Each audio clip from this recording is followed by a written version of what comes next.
अवैध खते पुरवठा करणाऱ्या कंपन्यांवर गुन्हे दाखल करून परवाना रद्द करा. जिल्हा परिषद कृषी सभापतींनी दिले त्यांच्या दालनात घेतलेल्या आढावा बैठकीत निर्देश.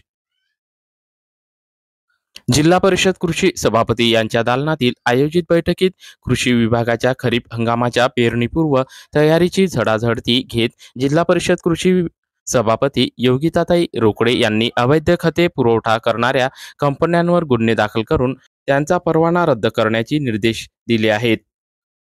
खरीप हंगामातील खते व बियाणे पुरवठ्यासंदर्भात विविध तालुक्यातून शेतकऱ्यांच्या तक्रारी होत्या. त्याबाबत जिल्हा परिषद कृषी विभागाची बैठक जिल्हा परिषदेच्या कृषी सभापती रोकडे यांच्या दालनात 15 मे रोजी सकाळी 11:30 आयोजित करण्यात आली होती. यावेळी खते व बियाणे यांची मागणी आणि पुरवठा यातील तफावत आणि यात पुरवठा करणाऱ्या कंपन्या ह्या मनमानी कारभार करतात यावर बोट ठेवत त्यांच्यावर कार्यवाही करण्याचे निर्देश देऊन शेतकऱ्यांना खते व बियाणे यांचा पुरवठा कुठे आणि किती उपलब्ध आहे याची माहिती लोकांपर्यंत पोहोचवा आणि खतांच्या वाटपात होणारा काळाबाजार रोखण्यासाठी भरारी पथकांची माहिती लोकांपर्यंत पोहोचवा असे निर्देश जिल्हा परिषद कृषी सभापती योगिताताई रोकडे यांनी जिल्हा कृषी विकास अधिकारी यांना दिले.